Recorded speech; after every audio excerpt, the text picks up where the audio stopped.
आपका B news nation में मैं हूं आबिद हुसैन शेख। इंदिरा आवास योजना के मकानात जरूरतमंदों को देने का आग्रह। साल 2000 में इंदिरा आवास योजना के तहत सरकार ने 1680 मकान बनाकर जरूरतमंदों को पहुंचाए थे, मगर जय कर्नाटक संगठन के पदाधिकारी आज अंबेडकर सर्कल से रैली के जरिए डीसी को निवेदन पत्र में इस योजना से जुड़े जरूरतमंदों, संबंधित अधिकारियों और दलालों पर गंभीर आरोप लगाते हुए बीजापुर और नागटान विधानसभा क्षेत्र के दायरे में आने वाले बसवा नगर का जब जायजा लिया तो 1000 से 1200 मकान जहां इंसानों को बसाना था, जानवरों ने डेरा डाल रखा है, जो टूटी इमारतों से अब वीरान नजर आ रहा है। इसलिए गरीब जरूरतमंद परिवारों को यहां दोबारा से बसाकर बेघर परिवार वालों को आसरा देने की गुहार लगाई जा कर्नाटक संगठन के पदाधिकारियों ने।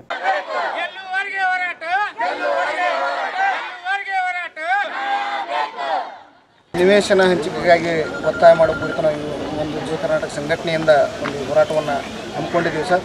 ಈಗ 2000 ಇಸ್ವಿಯಲ್ಲಿ ಇಂದಿರಾ ಆವಾಸ್ ಯೋಜನೆ ಅಡಿಯಲ್ಲಿ ಸುಮಾರು 1680 ಮನೆಗಳನ್ನು ಸರ್ಕಾರ ನಿರ್ಮಾಣ ಮಾಡಿದೆ. ಆ 1680 ಮನೆಗಳಲ್ಲಿಯೂ ಕೂಡ ಯಾವ ಜನನೂ ವಾಸಿಲ್ಲ.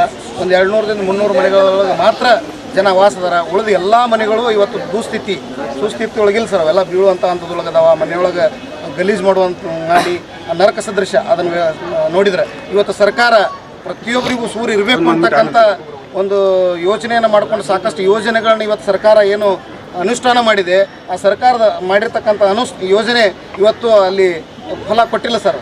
ಅದು ಆ ಫಲ ಕೊಡಬೇಕಾದ್ರೆ ಇವತ್ತು ತಾವು ಖುದ್ದಾಗಿ ಅಲ್ಲಿ ಹೋಗಿ ಭೇಟಿ ಮಾಡಿ ಅಲ್ಲಿ ಒಂದು ಹಂತವನ್ನು ಪರೀಕ್ಷೆ ಮಾಡಿ ಅಲ್ಲಿ ಸರಿಯಾಗಿ ಯಾರಿಗೆ ಅದನ್ನು ನಿವೇಶನ ಹಂಚಿಕೆ ಮಾಡಿದ್ದಾರೆ ಅಂತಕ್ಕಂಥದ್ದನ್ನು ಎನ್ಕ್ವೈರಿ ಮಾಡಿ ಇವತ್ತು ಸರ್ಕಾರ ಏನು ಒಂದು ಕಾನೂನುಗಳನ್ನ ಅಧ್ಯಕ್ಷರು ಕೂಡ ಇವತ್ತಿಲ್ಲಿ ಹಾಜರದಾರ ಸರ್. ಅದಕ್ಕೆ ದಯವಿಟ್ಟು ತಾವೇ ಇದನ್ನು ಸ್ವತಃ ಪರಿಶೀಲನೆ ಮಾಡ್ಬೇಕು ಸರ್.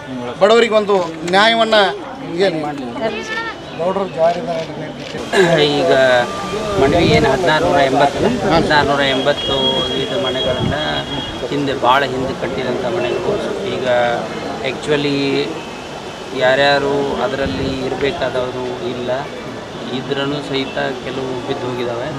ಆಮೇಲೆ ಅದು ನಿಜವಾದ ಫಲಾನುಭವಿಗಳಿಗೆ ಅದು ಅಲಾಟ್ ಆಗಿಲ್ಲ ಅಂತ ನಾವು ಹೇಳ್ತಾ ಇದ್ದೀವಿ. ಇದ್ರ ಬಗ್ಗೆ ಆ್ಯಕ್ಚುಲಿ ತಮಗೆಲ್ಲ ಗೊತ್ತಿದ್ದಂಗೆ ಆಶ್ರಯ ಸಮಿತಿ ಅಧ್ಯಕ್ಷರು ಶಾಸಕರು ಇರ್ತಾರೆ, ಸರ್ಕಾರದ ಆದೇಶ ಇರ್ತಾರೆ. ಬಟ್ ನೀವು ಕೇಳ್ತಾ ಇರುವಂಥದ್ದು ಅದರಲ್ಲಿ ಇದ್ದಂಥದ್ದನ್ನ ವೆರಿಫೈ ಮಾಡೋದ್ರ ಬಗ್ಗೆ ಹೇಳ್ತಾ ಇದ್ದೀನಿ. ನಾನು ವೆರಿಫೈ ಮಾಡಿಸ್ತೀನಿ.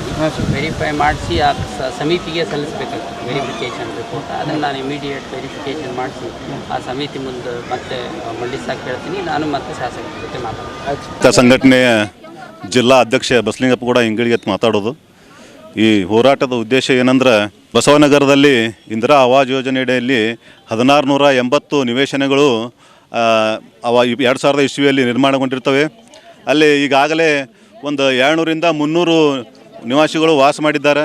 ಉಳಿದು ಎಲ್ಲ ಒಂದು 1000ರಿಂದ 1200 ನಿವೇಶನಗಳು ಖಾಲಿ ಇದ್ದಾವೆ. ಅದರೊಳಗೆ ಒಂದು 200-300 ನಿವೇಶನಗಳು ಹಾಳಾಗಿ ಹೋಗಿದ್ದಾವೆ. ಅಲ್ಲಿ ಅಧಿಕಾರಿಗಳು ಯಾರೂ ಬರ್ತಾಯಿಲ್ಲ, ನಿವೇಶನಗಳು ಹಾಳಾಗೋದು ನೋಡ್ತಾ ಇಲ್ಲ. ಅದು ಈಗಾಗಲೇ ನಾವು ಒಂದು ಸಲ ಪರಿಶೀಲನೆ ಮಾಡಿ ಬಂದಿದ್ದೀವಿ ಸಂಘಟನೆ ವತಿಯಿಂದ. ಈಗ ಎಲ್ಲ ಬಡವರಿಗೆ ಏನು ಅದಾರ ಜನ ಬಂದಂಥ ಬಡವ ಜನರಿಗೆ ಅಲ್ಲಿ ನಿವೇಶನಗಳನ್ನು ಒದಗಿಸಿಕೊಡಬೇಕು, ಅಲ್ಲಿ ಇರೋಕೆ ಒಂದು ಅನುಕೂಲ ಮಾಡಿ ಕೊಡಬೇಕು ಅಂಥೇಳಿ ನಾವು ಸಂಘಟನೆ ವತಿಯಿಂದ ಎಲ್ಲ ಅಧಿಕಾರಿಗಳಿಗೆ ಒಂದು ಮನವಿ ಮಾಡ್ತಾ ಇದ್ದೀವಿ. ಜೈ ಹಿಂದ್, ಜೈ ಕರ್ನಾಟಕ. ಕಮಿಷನರ್ ಕರೆಸಿ ಅವ್ರ ಜೊತೆ ಮಾತಾಡಿ, ಹೌದ್ರಿ ಇಲ್ಲಿ ಖಾಲಿ ಅದಾವ, 20 ವರ್ಷಗಳ ಅವಧಿಯೊಳಗೆ ಯಾರು ಅಲ್ಲಿ ಇರಲಿಲ್ಲ ಅಂದ್ರೆ ಅದನ್ನು ಬೇರೆಯವ್ರಿಗೆ ಕೊಡ್ಲೋದಕ್ಕೆ ಬರ್ತೈತಿ ಅಂತಕ್ಕಂಥ ಮಾತನ್ನು ಕೂಡ ಅವ್ರು ಹೇಳ್ಯಾರ. ಈಗ ಏನೈತಿಲ್ಲ ಅಲ್ಲಿ ಕೆಲವೊಬ್ರಿಗೆ ಇರ್ಲಾಕ್ನೂ ಅವರು ಮೌಖಿಕವಾಗಿ ಆದೇಶ ಕೊಟ್ಟರು ಅಲ್ಲಿ ಇರ್ಲಾಕ್ಕೆ ಹೋದ್ರೆ ಕೆಲವೊಬ್ರು ಅಲ್ಲಿ ಓಡಿಸ್ಬಿಟ್ರು ಅವ್ರನ್ನೆಲ್ಲರೂ. ಅದ್ರ ಸಂಬಂಧ ನಾವು ಇವತ್ತು ಹೋರಾಟ ಹಾಕ್ಕೊಂಡಿವಿ. ಯಾರಿಗೆ ಅಲಾಟ್ಮೆಂಟ್ ಮಾಡ್ಯಾರ ಅನ್ನೋದನ್ನು ನಮಗೆ ಮಾಹಿತಿ ಕೊಟ್ಟಿಲ್ಲ. ಅವರು 20 ವರ್ಷದ ಹಿಂದೆ ಅಲಾಟ್ಮೆಂಟ್ ಮಾಡ್ಯಾರ. ಆ ಹಕ್ಕು ಪತ್ರಗಳನ್ನ ಇಟ್ಕೊಂಡು ಕೆಲವೊಬ್ರು ಮಾರಾಟನೂ ಮಾಡ್ಯಾರ, ಅವು ಎಂಟ್ರಿನೂ ಆಗ್ಯಾವ. ಆದ್ರೆ ಸರ್ಕಾರಿ ಆದೇಶದ ಪ್ರಕಾರ ಅವುಗಳನ್ನ ಮಾರಾಟ ಮಾಡ್ಲಿಕ್ಕೆ ಬರೋದಿಲ್ಲ. 20 ವರ್ಷಗಳ ತನಕ ಅವಕ್ಕೆ ಮಾರಾಟ ಮಾಡ್ಲಿಕ್ಕೆ ಬರೋದಿಲ್ಲ. ಇದ್ದರೂ ಕೂಡ ಸರ್ಕಾರಿ ಅಧಿಕಾರಿಗಳು ಅಲ್ಲಿ ನಿರ್ಲಕ್ಷ್ಯ ತೋರಿಕೆಯಿಂದ ಅವ್ರನ್ನೆಲ್ಲ ರಿಜಿಸ್ಟ್ರ್ ಮಾಡಿಕೊಟ್ಟಾರೆ. ಆಮೇಲೆ ಅದನ್ನು ಎಂಟ್ರಿನೂ ಮಾಡ್ಯಾರ. ಅಂದ್ರೆ ಇವೆಲ್ಲ ತಪ್ಪುಗಳು ಇವು ಕಂಡು ಬಂದವ. ಯಾರು ಸರ್? ಹಾಂ ಸರ್, ಕೆಲವೊಬ್ಬರಿಗೆ ಮೌಖಿಕವಾಗಿ ಹೇಳಿವಿ ಅಲ್ಲೇ ಬಂದು ವಾಸ. ಅವ್ರೇನು ಹೇಳ್ಯಾರ, ನೀವು ಈ ಇದು ಐತಲ್ರಿ ಏನದು, ಇಲ್ಲ ಮಾಹಿತಿ ಹಕ್ಕಿನ ಮುಖಾಂತರ ನೀವು ಅರ್ಜಿ ಸಲ್ಲಿಸ್ರಿ, ಆ ಅರ್ಜಿ ಸಲ್ಲಿಸಿದ್ರೆ ಮಾತ್ರ ನಾವು ಕೊಡ್ತೀವಿ ಅಂತ ಹೇಳಿದರು. ಆದರೆ ಇವತ್ತಿನ ಮನಸ್ಥಿತಿ ನಾವು ಅಲ್ಲಿ ಹೋಗಿ ಮುಖಾಮುಖಿ ನೋಡಿದಾಗ ಆ ಮನೆಗಳು ಯಾರು ಕೊಟ್ಟಾರ ಆ ಮನೆಗಳು ವಾಸ ಇಲ್ಲ. ಎಲ್ಲ ಮನೆಗಳು ಕೀಲಿ ಅದಾವೆ, ಅವು ದುಸ್ಥಿತಿ ಒಳಗೆ ಅದಾವೆ, ಅದನ್ನೇ ನರಕ ಸದೃಶ ಅದು ನೋಡಿದ್ರೆ. ಆದರೆ ಇವತ್ತು ಎಷ್ಟೋ ಜನ ಸೂರ್ಯ ಇರಲಾರ್ದೆ ರಸ್ತೆಯೊಳಗೆ ಗುಡಿಸಲು ಹಾಕ್ಕೊಂಡದಾರೆ. ಅಂಥವ್ರಿಗೆ ಅದು ಅನುಕೂಲ ಆಕತಿಲ್ಲ ಕೊಟ್ಟು. ಅದ್ರ 20 ವರ್ಷಗಳಿಂದ ಯಾಕೆ ಕೊಟ್ಟಿಲ್ಲ? ಅದು ಅವರು ಆಧಾರ ಸಹಿತ ಕೊಡದೇ ಇದ್ರು ಸಹಿತ ಆ ಮನೆಗಳು ಯಾಕೆ ಕೀಲಿ ಇದಾವೆ? ಸಂಗಮೇಶ್ ಗೌಡ್ರ ದಾಶಾಳತ್ 1680 घर में बहुत से ज़्यादा लोग, ज़्यादा तादाद में नहीं है, 200 से 300 लोग हैं। बाकी सब घर इंसान से बेहतर हैं जानवर ज़िंदगी कर रहे हैं। और संडास बाथरूम सब आजू बाजू के लोग जहाँ को वहाँ से घरा में कर को आते हैं। 20 साल हुआ सर, 2000 में हमने सर यही को 1 महीने से हमें जांच करने लगी। 1 महीने से जांच कर को हमें जा को देख ले गए। परसों दिन हमें गए थे खुद जा को वहाँ की पूरा ये देख ले को। हाँ पूरे घर पड़ी सर, कुछ लोगों का खिड़की निकाली, दरवाजे निकाली, और कुछ तो घर यहाँ है बल को पहचान भी नहीं है, पूरा सपाट कर को छोड़ी। वैसा करने से कुछ गरीबों को दिए तो मदद होती। हाँ कुछ तो तुम्हारे सरकार का नाम बोल को जिंदगी कर खाते, थोड़े लोगों को तो घर का रहने का भाड़ा भी देने का नहीं होता। ऐसे लोगों को थोड़ी मदद करो सरकार। ऑफिस को नहीं सर, हमें खुद इंक्वायरी करें, अभी इसके बाद ऑफिस में जाको इंक्वायरी कर को उसका क्या है करने का डिटेल्स तुमने सब बोलती सर। अल्पसंख्यातर जिला अध्यक्ष जय कर्नाटक हुसैन बानू। सुहाने सफर का अब लीजिए आनंद। आपके लिए रोजाना बीजापुर से पुनः आरामदायक सुविधा के साथ रात 10 बजे बीजापुर केंद्र बस स्टैंड दात्री मस्जिद के सामने एसी स्लीपर साई कृपा ट्रैवल्स जो आपकी सेवा के लिए अब है तैयार। यात्रीगण इसकी बुकिंग और अधिक जानकारी के लिए गणेश ट्रैवल्स ऑफिस से संपर्क कर सकते हैं।